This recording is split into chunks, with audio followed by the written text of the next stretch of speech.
আমাদের দেশে সবচাইতে অভাব হলো একটা জিনিসের, যেটা আমাদের কওমি অঙ্গনেও আছে, পাশাপাশি মোটামুটি সব অঙ্গনে আছে। এটা হলো ভিন্ন মতের প্রতিও যে উদারতা রাখা যায়, শ্রদ্ধা রাখা যায়, সম্মানজনক দৃষ্টিভঙ্গি রাখা যায়, এই শিক্ষাটাই তো দেওয়া হয় না ভাই শিক্ষাঙ্গন থেকে। যদি হতো তাহলে দ্বিমত তো আদবের সাথে করা যায়, কারো সাথে রাজনৈতিক মতভিন্নতাও সুন্দরভাবে করা যায়।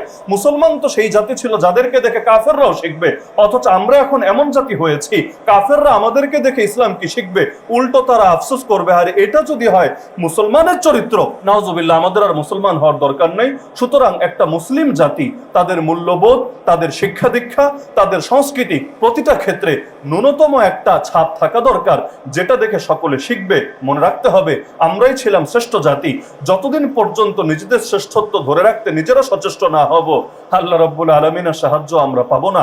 ইন্নাল্লাহা লা ইউগাইয়িরু মা বিকাউমিন হাত্তা ইউগাইয়িরু মা বিআনফুসিহিম, নিশ্চয়ই আল্লাহ কোন জাতির অবস্থা ততদিন পরিবর্তন করেন না যতদিন না তারা নিজেরা নিজেদের অবস্থা পরিবর্তন করে। জেনারেল এবং মাদ্রাসা শিক্ষার বৈষম্য কবে দূর হবে একমাত্র আল্লাহই ভালো জানে, আমরা জানি না। আমরা আমাদের কওমি ধারার মধ্যে এখন দেখতে পাচ্ছি ব্যাপকভাবে তরুণ মেধাবীরা শিক্ষকতা করা থেকে আগ্রহ হারিয়ে ফেলছে। আমাদের সিলেটের দৃশ্য যদি বলি, গণহারে তরুণ আলেমরা বিদেশমুখী হয়ে যাচ্ছে। কেন? সে যখন দেখে আমি শিক্ষকতায় গেলে আমার নুন আনতে গেলে পান্তা ফুরাবে এমন এক অবস্থা, বেতনের পরিমাণও কম থাকবে, আবার 6 মাস 1 বছর বকেয়া থাকবে, সে চিন্তা করবে আমার কি দরকার এটার পেছনে ছুটে জীবনকে শেষ করা, আমি এর চাইতে বিকল্প কিছু ভাবি। বাংলাদেশ আদর্শ শিক্ষক ফেডারেশন ঢাকা মহানগরী দক্ষিণের পক্ষ থেকে আয়োজিত আজকের এই জুলাই গণ অভ্যুত্থান উত্তর কাঙ্ক্ষিত শিক্ষা ব্যবস্থা আমাদের করণীয় শীর্ষক সেমিনারের সম্মানিত সভাপতি, উপস্থিত আজকের সেমিনারের প্রধান অতিথি জাতীয় সংসদের গুরুত্বপূর্ণ মাননীয় সংসদ সদস্য অধ্যাপক মুজিবুর রহমান সাহেব এবং উপস্থিত অন্যান্য অতিথিবৃন্দ। যেহেতু জুলাই উত্তর গণ অভ্যুত্থান উত্তর শিক্ষা ব্যবস্থা নিয়ে আলোচনা, এজন্য কোনো ভূমিকা ছাড়া অতি অল্প সময় যেহেতু হাতে আছে, আমি মৌলিক কয়েকটা পয়েন্টে দৃষ্টি আকর্ষণ করে আলোচনার ইতি টানবো ইনশাআল্লাহ। প্রথম বিষয় হলো, ভাষা হলো বাহন। মানুষের ভেতরে যতই জ্ঞান থাকুক না কেন, ভাষাগত যোগ্যতা না থাকলে সে সেটাকে প্রকাশও করতে পারে না, এবং ভাষাগত যোগ্যতা না থাকলে জ্ঞানের পূর্ণতাও কখনো সাধিত হয় না। অথচ আমরা দেখতে পাচ্ছি স্বাধীনতার অর্ধ শতাব্দী অতিক্রান্ত হওয়ার পরেও আমাদের শিক্ষা ব্যবস্থা এমন একটা পর্যায়ে দাঁড়িয়ে আছে, অধিকাংশ শিক্ষার্থী নিজের মাতৃভাষাটা পর্যন্ত ঠিকভাবে পারে না, আর ইংরেজি এবং অন্যান্য ভাষা তো আরো দূরের কথা। কয়জন শিক্ষার্থী এমন আছে প্রমিত বানান রীতি অনুসারে শুদ্ধভাবে লিখতে পারবে এবং সে যথাযথভাবে বাংলা ভাষার সাথে এতটুকু পরিচিত অন্তত আছে যা দ্বারা মোটামুটি সে তার জ্ঞানকে জাতির সামনে শুদ্ধভাবে উপস্থাপন করতে পারবে? দুঃখজনক বাস্তবতা হলো বাংলাদেশে প্রবাসীদেরও বড় একটা সংখ্যক আছে মিডল ইস্টে। যদি তাদেরকে এই মিডল ইস্টে যাওয়ার আগে ভাষাগত যোগ্যতাটাও তাদের ভেতরে থাকতো, বাংলা ইংলিশের পাশাপাশি আরবিটাও যদি তারা জানতো, তাহলে মিডল ইস্টে গিয়েও ভাষাগত যোগ্যতার মাধ্যমে তারা আরো ভালো পজিশনে থাকতে পারতো। কিন্তু আমাদের মাননীয় একজন সংসদ সদস্য সংসদে দাঁড়িয়েও আরবি ভাষাটাও যাতে শিক্ষা দেওয়া হয় স্কুল কলেজে, এটা নিয়ে কথা বলার কারণে সেকুলারদের কেমন যেন লেজের মধ্যে আগুন ধরে গিয়েছে। তারা ট্রোল করতে শুরু করেছে, আরে সবাইরে যদি কোরআন হাদিসের মৌলবী বানিয়ে ফেলা হয় তাহলে জাতির কি হবে? অথচ আরবি ভাষার এই যোগ্যতাটা যদি অর্জন হয়, শুধু কোরআন হাদিসে বুঝতে পারবে তা না, বরঞ্চ আমাদের প্রবাসী যারা প্রবাসে যায়, বিশেষ করে মিডল ইস্টে, তারাও কিন্তু সেখানে তাদের কাঙ্ক্ষিত মান অর্জন করতে পারবে এবং বিভিন্নভাবে উপকৃত হতে পারবে। তো আমি মনে করি ভাষাগত দক্ষতা অর্জনের কোনো বিকল্প নাই এবং এক্ষেত্রে সকলের নজর দেওয়া গুরুত্বপূর্ণ বটে। দ্বিতীয় বিষয় হলো, আমাদের শিক্ষা কারিকুলামটা মেধা কেন্দ্রিক এবং মানসম্মত হওয়া উচিত। আমাদের কারিকুলাম তো এমন হওয়া দরকার ছিল যে শিক্ষার্থীরা ক্রিটিক্যাল থিঙ্কিং এ অভ্যস্ত হবে, উদ্ভাবনী ক্ষমতায় অভ্যস্ত হবে, বাস্তবমুখী দক্ষতা বাড়বে। শুধুমাত্র তত্ত্ব শেখা না, আমি অনেক তত্ত্ব জানি, অনেক সংজ্ঞা মুখস্থ করেছি, কিন্তু বাস্তবতার সাথে এগুলো সম্পর্ক নাই এবং বাস্তবিক আমার কোনো দক্ষতাও নাই, তাহলে এত তত্ত্বের পসরা দিয়ে আমার কি হবে? বাস্তব জীবনে এর দ্বারা আমি কতটুকুই উপকৃত হতে পারবো? 3 নম্বর বিষয় হলো, নৈতিক ও মূল্যবোধ ভিত্তিক শিক্ষা হওয়া দরকার। শুধু বইয়ের জ্ঞান অর্জনে যথেষ্ট না, বরঞ্চ চরিত্র গঠন, সামাজিক দায়িত্ববোধ এবং নৈতিক শিক্ষা এগুলোকে গুরুত্বের সঙ্গে অন্তর্ভুক্ত করা দরকার ছিল। মনে রাখতে হবে যে আল্লাহর সঙ্গে সৎ না, সে আল্লাহর বান্দাদের সঙ্গে সৎ হবে এটা আশাও করা যায় না। প্রতিটা শিক্ষার্থীর ভেতরে আমরা ন্যূনতম আল্লাহর ভয় যদি না ঢোকাতে পারি, তাহলে ভবিষ্যতে তাদের দ্বারা দেশ যেভাবে গড়ার সম্ভাবনা ছিল, একইভাবে ধ্বংস হওয়ার আশঙ্কাও কিন্তু আছে।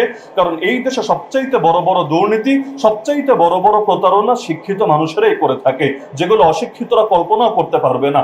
এজন্য শিক্ষার সঙ্গে সঙ্গে তার সততা, তার নৈতিকতা, তার ধর্মীয় মূল্যবোধ এগুলোও যাতে বৃদ্ধি পায়, এদিকে নজর দেওয়া দরকার। এজন্য দরকার ছিল প্রতিটা লেভেলে যোগ্য, বিজ্ঞ, প্রাজ্ঞ আলেমদেরকেও শিক্ষক হিসাবে নিয়োজিত করে তাদের দ্বারা ধর্মীয় শিক্ষা এবং আল্লাহ ভিত্তিক শিক্ষাটাও এমন ভাবে দেওয়া হবে যাতে করে যে যেই সেক্টরেই যাক না কেন তার দ্বারা দেশ ক্ষতিগ্রস্ত হবে না, জাতি ক্ষতিগ্রস্ত হবে না, তার দ্বারা এই একজন মানুষের একটা টাকাও কোনো ধরনের কোনো প্রতারণার শিকার হবে না। চতুর্থ বিষয় হলো প্রযুক্তি ও ভবিষ্যৎমুখী শিক্ষা। চতুর্থ শিল্প বিপ্লবের সঙ্গে আমরা যদি তাল মেলাতে চাই, তাহলে কোডিং বলেন, এআই বলেন, কৃত্রিম বুদ্ধিমত্তা এবং ডিজিটাল স্কিল এগুলো আমাদের শিক্ষাক্রমে অন্তর্ভুক্ত করা দরকার। না হলে যুগের সঙ্গে আমরা তাল মেলাতে পারবো না। পৃথিবী এগোতে থাকবে সামনের দিকে, আর আমরা আটকে থাকবো নির্দিষ্ট একটা গণ্ডির ভেতরে, যেটাই জাতির জন্য মোটেও কল্যাণ বয়ে আনবে না। পঞ্চম বিষয় হলো গবেষণা ও উদ্ভাবনে জোর দেওয়া দরকার। উচ্চশিক্ষায় গবেষণার জন্য পর্যাপ্ত বাজেট ও সুযোগ সুবিধা রাখা দরকার। বিগত দিনে এই প্রেস ক্লাবে আমাদের ভাই সাদিক কায়েম দুঃখ করে বলেছিলেন যে ঢাকা ভার্সিটির মতো প্রতিষ্ঠানও গবেষণায় বাজেট হলো জিরো। যেই তথ্য আমার নিজেরও জানা ছিল না। গবেষণার জন্য জিরো মানে কোনো বাজেটই আলাদা করে রাখা হয় নাই। এটা একটা জাতির জন্য লজ্জা এবং আফসোসের বিষয় ছাড়া আমি মনে করি কিছু হতে পারে না। ষষ্ঠ বিষয় হলো মানসম্মত কারিগরি উপযোগী শিক্ষাক্রম হওয়া দরকার। আমাদের সমস্ত ক্ষেত্রে বাস্তব জীবনে কাজে লাগে, যেটা আমি আগেও পয়েন্টে এনেছি, এই ব্যাপারটাকে খুব বেশি করে ফোকাসে আনা দরকার। এবং এক্ষেত্রে ভোকেশনাল শিক্ষাকে, কারিগরি শিক্ষাকে মূলধারার শিক্ষার মতো সমান গুরুত্ব, সামাজিক মর্যাদা দেওয়া, যাতে করে শিক্ষার্থীরা আত্মকর্মসংস্থান এবং আন্তর্জাতিক বাজারে কর্মসংস্থানের পর্যাপ্ত সুযোগ সুবিধা পায়। এরপর একটা গুরুত্বপূর্ণ বিষয়, যেটা গতকালের একটা প্রেক্ষাপটকে সামনে রেখে বিশেষভাবে আমি আলোচনায় আনতে চাচ্ছি, যে রাজনীতিটা, বিশেষ করে দলীয় রাজনীতির প্রভাবগুলো শিক্ষাঙ্গনে এমন ভাবে পড়ে যে সন্ত্রাসী কর্মকাণ্ড, র্যাগিং এবং মেধা অবমূল্যায়নের প্রথা এই দেশের মধ্যে কেমন যেন অঘোষিতভাবে প্রতিষ্ঠিত হয়ে আছে। যখন যেই দল ক্ষমতায় যায় তাদের দলীয় গুন্ডাবাহিনী এমনভাবে শিক্ষাঙ্গনে নিজেদের আধিপত্য বিস্তার করতে চায়, যার দ্বারা অনেক সময় মেধাবীরা বঞ্চিত হয় এবং দলের চাটুকার যারা, তারাই শুধুমাত্র সুযোগ সুবিধা পায়। গতকাল আমরা দেখেছি একজন শিক্ষার্থী, যেও হয়তো এই দেশের জন্য বড় অবদান রাখতে পারতো এবং এই দেশের জন্য একটা মূল্যবান সম্পদ হতে পারতো, সামান্য রাজনৈতিক স্বার্থকে কেন্দ্র করে নির্মমভাবে রডের আঘাত করে তার চোখটাকেই চিরতরে নষ্ট করে দেওয়া হয়েছে। সিলেট এমএজি ওসমান মেডিকেলে তাকে চিকিৎসার জন্য নেওয়া হয়েছে। ডক্টর জানিয়ে দিয়েছে সরি, এই চোখ দিয়ে সে আর কোনোদিন দুনিয়ার আলো দেখতে পারবে না। অথচ এই শিক্ষার্থীও, সে হয়তো এই দেশের শ্রেষ্ঠ বিজ্ঞানী হতে পারতো, সে হয়তো এই দেশে শিক্ষাঙ্গনে বড় অবদান রাখতে পারতো, কিন্তু এই সামান্য রাজনৈতিক স্বার্থে তার চোখের দৃষ্টি চিরতরে কেড়ে নেওয়া হলো। কি হবে এমন রাজনীতি দিয়ে? রাজনীতি ছিল জনগণের জন্য, অথচ রাজনীতি আজ কত মায়ের বুক খালি করছে। আমরা এই নতুন বাংলাদেশে, জুলাই গণ অভ্যুত্থান উত্তর বাংলাদেশে এমন দৃশ্য আর দ্বিতীয়বার দেখতে চাই না। পরবর্তী বিষয় হলো শহর এবং গ্রামের শিক্ষা আর পাশাপাশি জেনারেল এবং মাদ্রাসা শিক্ষার বৈষম্য কবে দূর হবে একমাত্র আল্লাহই ভালো জানে, আমরা জানি না। গ্রামাঞ্চলে এখনো পর্যন্ত বহু শিক্ষা প্রতিষ্ঠান এমন আছে যেখানে অবকাঠামোগত উন্নয়নও নাই, আবার শিক্ষকদের মানও এটা উল্লেখযোগ্য পর্যায়ে নাই। আর মাদ্রাসা শিক্ষার ক্ষেত্রে একজন মাদ্রাসার প্রিন্সিপাল আমাদের মোশাররফ ভাই, তিনি তো আলোচনা করে গেলেন যে মাদ্রাসা শিক্ষার ক্ষেত্রেও দেখা যায় যে এখানে শিক্ষকদের মান যাতে ঠিক থাকে, পাশাপাশি অবকাঠামোগত ক্ষেত্রেও যাতে বৈষম্য না হয়, এটা নিয়ে এখনো পর্যন্ত আশাব্যঞ্জক কোনো পরিস্থিতি আমরা দেখতে পাচ্ছি না। জুলাই গণ অভ্যুত্থান উত্তর বাংলাদেশে এই বৈষম্য দূর হওয়া দরকার। পাশাপাশি দরিদ্র ও বিশেষ চাহিদা সম্পন্নদের জন্য বিশেষ সুযোগ রাখা দরকার। কত মেধা ঝরে যায় শুধুমাত্র এগুলোর যথাযথ পরিচর্যার অভাবে, অথচ দরিদ্রদের জন্য এবং বিশেষ চাহিদা সম্পন্ন যারা রয়েছে তাদের জন্য যদি আমরা বিশেষ পরিবেশ তৈরি করতে পারতাম, তাহলে এদের ভেতর থেকেও বড় বড় ব্যক্তি তৈরি হতো এবং এটা সম্ভব ছিল। পাশাপাশি আমি মনে করি ইন্ডাস্ট্রি এবং একাডেমিয়ার একটা মেলবন্ধন হওয়া দরকার। বিশ্ববিদ্যালয়গুলোর সাথে বিশেষ করে দেশি বিদেশি শিক্ষা প্রতিষ্ঠান ও ইন্ডাস্ট্রির সংযোগ তৈরি হওয়া দরকার, যাতে শিক্ষার্থীরা সরাসরি চাকরির বাজার ও গবেষণার কাজের জন্য প্রস্তুত হতে পারে। আর সর্বশেষ দুটো পয়েন্ট বলে আমি আমার আলোচনার ইতি টানবো। এর মধ্যে একটা হলো, শিক্ষকদের মর্যাদা ও জীবনযাত্রার মান যতদিন উন্নত না হবে ততদিন পর্যন্ত আপনি শিক্ষা ব্যবস্থার যতই উন্নয়ন করতে চান স্বপ্নই থেকে যাবে। এটা কখনোই বাস্তবসম্মত হবে না। আমরা আমাদের কওমি ধারার মধ্যে এখন দেখতে পাচ্ছি ব্যাপকভাবে তরুণ মেধাবীরা শিক্ষকতা করা থেকে আগ্রহ হারিয়ে ফেলছে। আমাদের সিলেটের দৃশ্য যদি বলি, গণহারে তরুণ আলেমরা বিদেশমুখী হয়ে যাচ্ছে। কেন? সে যখন দেখে আমি শিক্ষকতায় গেলে আমার নুন আনতে গেলে পান্তা ফুরাবে এমন এক অবস্থা, বেতনের পরিমাণও কম থাকবে, আবার 6 মাস 1 বছর বকেয়া থাকবে, সে চিন্তা করবে আমার কি দরকার এটার পেছনে ছুটে জীবনকে শেষ করা, আমি এর চাইতে বিকল্প কিছু ভাবি। আমাদের বাংলাদেশে শিক্ষকদের জন্য সম্মানজনক বেতন কাঠামো যদি নিশ্চিত করতে না পারি, তাহলে মেধাবীরা দিনকে দিন শিক্ষকতার পেশা থেকে আগ্রহ হারিয়ে ফেলবে এবং কেউ ব্যবসা বাণিজ্য, কেউ বিদেশ যাওয়া ইত্যাদি কাজের মধ্যে জড়াবে, যার পরিণতি কিন্তু পরবর্তী প্রজন্মের জন্য মোটেও ভালো হবে না। আর পদ্ধতিগত নিয়োগের ক্ষেত্রে একটা পরিবর্তন আনা দরকার। মেধার যোগ্যতার ভিত্তিতে যদি নিয়োগ না দিয়ে দলীয় চামচামির ভিত্তিতে নিয়োগ দেওয়া হয়, যখন যেই দল ক্ষমতায় আসবে শুধু তাদের লোকদেরকে নিয়োগ দেয় আর অন্যদেরকে বঞ্চিত করার চেষ্টা চালায়, তাহলে এই জাতি কখনোই এই ক্ষেত্রে মান সম্পন্ন হতে পারবে না, বরঞ্চ তারা এই ক্ষেত্রে পিছিয়ে থাকবে। আমরা দেখেছি এই দল ক্ষমতায় আসতে না আসতে ব্যাংকে বলেন, ভার্সিটিতে বলেন, প্রতিটা ক্ষেত্রে নিজেদের চামচাগুলোকে এস্টাবলিশ করতে গিয়ে অনেক মেধাবী থেকে এই জাতিকে বঞ্চিত করেছে। এমন এমন লোককেও তারা দায়িত্ব থেকে সরিয়ে দিয়েছে যারা বাংলাদেশের জন্য একটা নেয়ামত ছিল, রবের বিশেষ নেয়ামত ছিল, যাদের কদর করা দরকার ছিল। একটা কথা মাথায় রাখবেন, যারা নেয়ামতের কদর করে না আল্লাহ তাদেরকে নেয়ামত দেয়ও না। লা ইন শাকারতুম লা আযীদান্নাকুম ওয়া লা ইন কাফারতুম ইন্না আযাবি লাশাদীদ। যদি তোমরা কৃতজ্ঞতা আদায় করো আমি আল্লাহ নেয়ামত বাড়িয়ে দিব, আর যদি অকৃতজ্ঞ হও আমার আযাব কিন্তু বড় ভয়ঙ্কর। সুতরাং এ সমস্ত দলের চাটুকারিতা ছাড়েন, সব জায়গায় দলীয় প্রভাব বাড়ানোর এই চেষ্টা ছাড়েন, না হলে এক সময় মেধাবীরা খুঁজে পাবেন না, প্রতিটা ক্ষেত্রে লোকই খুঁজে পাবেন না, তখন এই দলীয় চামচারা আপনাদের পতন আর ঠেকাতে পারবে না। আর আজকে সর্বশেষ পয়েন্ট হলো আমার, ডিজিটাল শিক্ষা এবং এআই এটার ব্যাপারে বিশেষ ফোকাস দেওয়া দরকার। ই লার্নিং অবকাঠামো হওয়া দরকার। সারা দেশে যত শিক্ষা প্রতিষ্ঠান আছে, মাদ্রাসা হোক, স্কুল হোক, এগুলোতে হাই স্পিড ইন্টারনেট এবং কম্পিউটার ল্যাব স্থাপন করা দরকার এবং কৃত্রিম বুদ্ধিমত্তা বা এআই কে শিক্ষায় ইতিবাচকভাবে ব্যবহার করার গাইডলাইন ও ট্রেনিং প্রদান করা দরকার। আমরা দেখতে পাচ্ছি আমাদের যে নতুন জেনারেশন জেনজি, যদি আমি তাদের কথা বলি, এখন তো সবার হাতে হাতে মোবাইল, সবাই নেট চালায়, কিন্তু এটার ক্ষেত্রে যদি শিক্ষাঙ্গন থেকে সে কোনো তারবিয়াত না পায়, সে কোনো প্রশিক্ষণ না পায়, তাহলে এটা কারো জীবনও গড়ে দিতে পারে, কারো জীবনটাকে ধ্বংসও করে দিতে পারে। যার কারণে একটা সোশ্যাল মিডিয়া ব্যবহার করলেও কিভাবে করতে হবে অধিকাংশ মানুষ বোঝে না।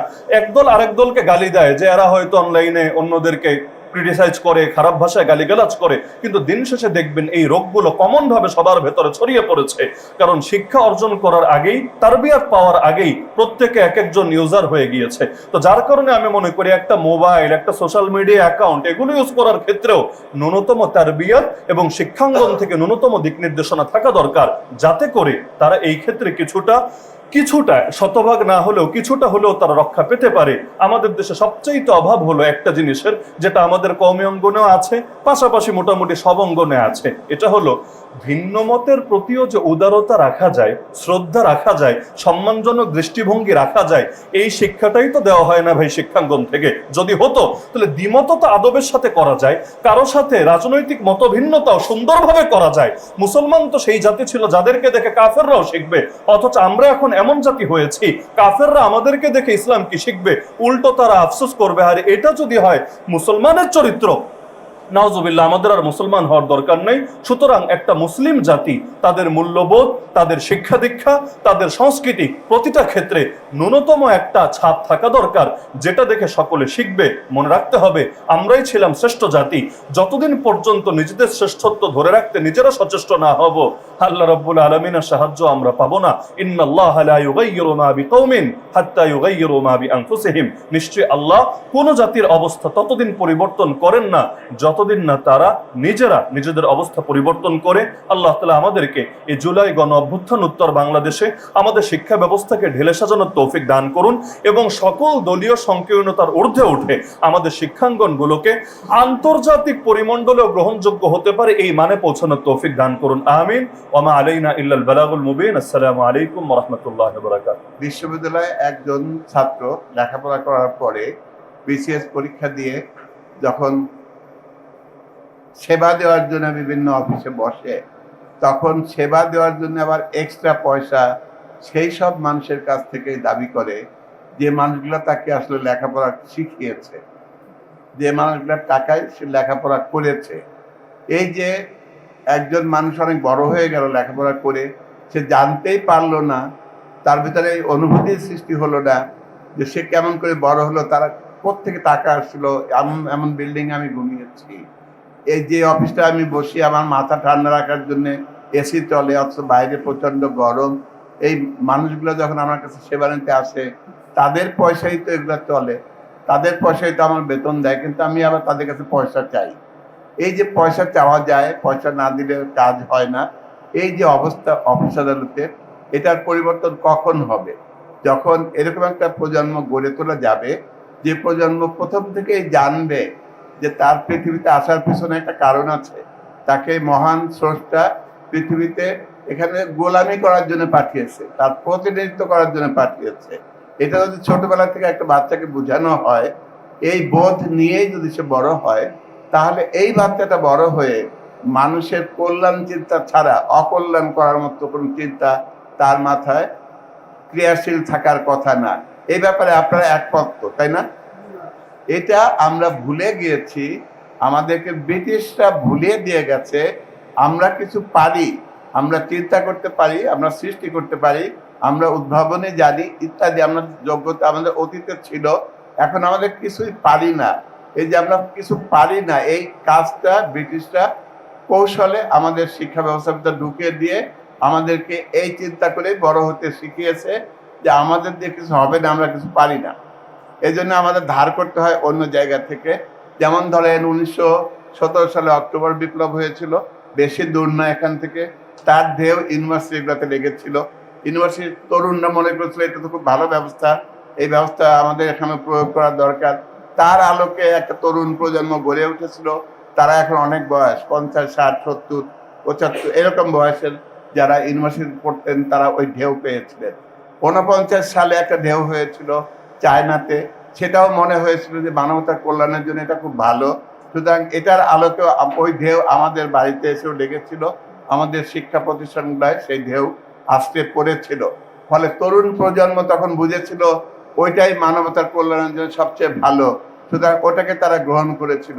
তারাই যখন বড় হয়ে দেশের বিভিন্ন জায়গায় দেশ পরিচালনার কাজে নিয়োজিত করতে পেরেছে নিজেদেরকে, তখন ওই চিন্তাগুলো, যে চিন্তাগুলো তারা অন্য দেশ থেকে এসে ঢেউ আসতে পড়া ঢেউ থেকে অনুপ্রাণিত হয়ে ওই আদর্শ গ্রহণ করে বড় হয়েছিলেন, যখন কর্মক্ষেত্রে আসলেন, রাষ্ট্র পরিচালনায় আসলেন, তখন তাদের মাথায় ওইগুলা ছাড়া আর কোনো চিন্তা কাজ করেনি। তারা ভুলেও বুঝেননি যে আমাদের একটা সুন্দর অতীত আছে, আমাদের মহান আল্লাহ রাব্বুল আলামিন আমাদেরকে দুনিয়ায় পাঠিয়েছেন, অন্ধকারে ছেড়ে দেননি, আমাদেরকে কিভাবে চললে পৃথিবীতে সবচেয়ে ভালো থাকা যাবে এ কথাটা বলে দিয়েছেন। এই কথা আমরা টোটালি ভুলে যে আমরা সমাজতন্ত্রের পিছনে দৌড়েছি, আমরা ধর্ম নিরপেক্ষতার পিছনে দৌড়িয়েছি, আমরা পুঁজিবাদের পিছনে দৌড়িয়েছি। দেখেন আমাদের যতগুলা লেখাপড়ার নীতি ঠিক করার জন্য যতগুলা কমিশন হয়েছিল, প্রত্যেকের চিন্তার পিছনে কিন্তু ধর্ম নিরপেক্ষতা ছিল। এমনকি আমাদের সংবিধানের ভিতরে এখন ধর্ম নিরপেক্ষতা আছে। আমার মনে পড়ে না, আমি তখন এসএসসি পরীক্ষার্থী ছিলাম, আমার মনে পড়ে না যে তখনকার আমাদের আওয়ামী লীগের লিডার শেখ মুজিবুর রহমান কোথায়ও কোনো জায়গায় ধর্মনিরপেক্ষতার গল্প করেছিলেন, কাগজে কলমে পাওয়া যায় না। স্বাধীনতার যুদ্ধ যখন চলে তখনও কোথাও এই আলোচনা হয়েছিল, এটা কাগজে কলমে কোথাও নেই। হঠাৎ করে 72 সালের সংবিধানে আমাদের এইসব চিন্তা ভাবনা ঢুকে গেল। এই ঢুকতে পারলো হলো তখন যারা এগুলো পরিচালনায় ছিলেন, তারা ওই আদর্শে অনুপ্রাণিত হয়ে বড় হয়েছিলেন ইউনিভার্সিটিতে। ফলে এটা থেকে আমরা এখনো বেরিয়ে আসতে পারলাম না। আমরা নিজেদের মতো করে আমাদের এত সুন্দর ব্যবস্থা আছে, এই ব্যবস্থার আলোকে আমাদের শিক্ষাটাকে সাজাতে পারলাম না। এটা আমাদের একটা বড় রকমের ব্যর্থতা। এখানে আমাদের যেতে হবে, আমাদের চেষ্টা করতে হবে। আমরা পারি, আমরা ওটা বাদ দিয়ে আমাদেরই অনেক কিছু আছে, তার আলোকেই আমরা চলতে পারি, গড়তে পারি, আমরা বিশ্বকে দেখাতে পারি, মডেল দিতে পারি। এই জিনিসটা বিশ্বের সামনে আমাদেরকে তুলে দেওয়া দরকার এবং চেষ্টা আমাদের করতে হবে। এই চেষ্টা যদি আমরা করতে পারি, তাহলে এই মডেল আলোকেই শিক্ষা ব্যবস্থা চলবে। আর একটা ঐতিহাসিক দিক দেখেন, আমাদের দেশে মোগলদের প্রভাব আছে, আমাদের দেশে ইরানিয়ানদের প্রভাব আছে, আমাদের দেশে আরবদের প্রভাব আছে। সুতরাং বহু জাতির মিশ্রণ কিন্তু আমাদের ভিতরে আছে। আমাদের দেশের সংস্কৃতিরও বিভিন্ন ভাগ আছে। আমাদের ধর্ম, মূল ধর্ম, মানে মূল ধর্ম বলতে বোঝাচ্ছি আমি মেজরিটি পিপুলের ধর্ম ইসলাম, কিন্তু এর বাইরেও কিন্তু অন্য ধর্ম, সনাতন ধর্ম আছে, খ্রিস্টান ধর্ম আছে, বৌদ্ধ ধর্ম আছে, তাদের সংস্কৃতি আছে, তাদের চিন্তা আছে। কিন্তু এমন কোনো ধর্ম কি পৃথিবীতে আছে যে ধর্ম বলে যে মিথ্যা কথা বলা ভালো জিনিস, যে ধর্ম বলে যে অন্যের পকেট থেকে টাকা নেওয়া ভালো কাজ, যে ধর্ম বলে অন্যকে প্রতারিত করা ভালো কাজ? এরকম কোনো ধর্ম পৃথিবীতে নেই। সুতরাং আমরা যদি যার যার ধর্মের আলোকে ওই নৈতিকতাটা, ওই চিন্তাটা যদি একটা বাচ্চাকে বড় হওয়ার সময় শিক্ষা ব্যবস্থার ভিতরে দিয়ে দিতে পারি, তাহলে ও বড় হয়ে শুধু কেমিস্ট্রি পড়বে না, শুধু ফিজিক্স পড়বে না, শুধু ডাক্তার হবে না, শুধু ইঞ্জিনিয়ার হবে না, সে একজন ভালো সৎ দক্ষ ইঞ্জিনিয়ার হবে, দক্ষ ডাক্তার হবে, সততার সাথে তার ব্যবসাটা পরিচালনা করবে, তার পেশা পরিচালনা করবে। ওই প্রজন্ম আমাদের যতদিন তৈরি না হচ্ছে ততদিন আমরা কি করবো? ওই প্রজন্ম তৈরি করতে হলে একটা ছোটবেলা থেকে তৈরি করার জন্য একটা পদক্ষেপ আমাদের নিতে হবে। কিন্তু যতদিন ওইটা না হচ্ছে, যতদিন ওটা করা না যাচ্ছে, আমরা সরকারের কাছে জোর দাবি করতে পারি, সরকার পরিচালনায় যারা আছেন তারা দ্বিচারিতা বাদ দিয়ে, তাদের মনের হীনমন্যতা বাদ দিয়ে, তারা যে ঘরে জন্মেছেন তাদের প্রত্যেকের ঘরে, মুসলমান বেশিরভাগ তো মুসলমানরা আছেন, তাদের প্রত্যেকের ঘরে কোরআন শরীফ আছে। তাদেরকে, তারা কোরআন শরীফ নিজেরা পড়েন, কোরআনকে তারা জানেন আল্লাহর দেওয়া কিতাব। এটা জেনে তাদেরকে আমরা অনুরোধ করি আপনারা পড়েন, পড়ে হীনমন্যতা ছেড়ে দেন।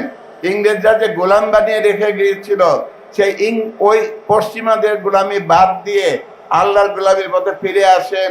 আপনাদের উপরে এই দেশের 20 কোটি মানুষের যে আমানতদারিতা আছে, এই আমানতদারিতা যদি পালন করতে হয় ঠিক মতো, তাহলে আপনার দ্বিচারিতা বাদ দিয়ে একটা নীতি আলোকে দেশ চালাতে হবে। সেটা যতক্ষণ না করতে পারবেন, যতক্ষণ আপনি উদার হতে পারবেন না, যতক্ষণ আপনি দলীয় চিন্তার বাইরে যেতে পারবেন না, আপনার বলে আসছেন জাতির কাছে ম্যান্ডেট নিয়েছেন 31 দফা দিয়ে। 31 দফা আমরা পার্লামেন্টে যখন কথা বলি, ওনারা বলছেন যে আমরা তো 31 দফার ম্যান্ডেট পেয়েছি, ভালো, খুবই ভালো। 31 দফা ভালো করে আমার ট্রেজারি বেঞ্চে যারা আছেন তাদেরকেও পড়তে বলি। পড়েছেন কতটুকু আল্লাহ মালুম। আমরা তো পড়ে দেখি আপনাদের দফার 31 দফার প্রথম দফাটাই ছিল কনস্টিটিউশনাল রিফরমেশনের কথা। এটা আপনারা জানেন না? কনস্টিটিউশনাল রিফরমেশন, এইটা নিয়েই কিন্তু দেশে এখন রাজনৈতিক বিভাজনটা চলছে। আমরা বলছি কনস্টিটিউশনাল রিফরমেশনের কথা, ওনারা বলছেন কনস্টিটিউশন অ্যামেন্ডমেন্টের কথা। এই যে পার্থক্য তৈরি হয়ে গেল, 31 দফার প্রথম দফাটাই আপনি বাদ দিয়ে দেবেন, তাহলে আপনি বলেন কেন যে আমরা 31 দফা করে ম্যান্ডেট পেয়েছি, তার চেয়ে বড় ম্যান্ডেট তো ছিল রেফারেন্ডাম, সেটা বললেন যে এর চেয়েও বড় আমরা 31 দফার উপর পেয়েছি।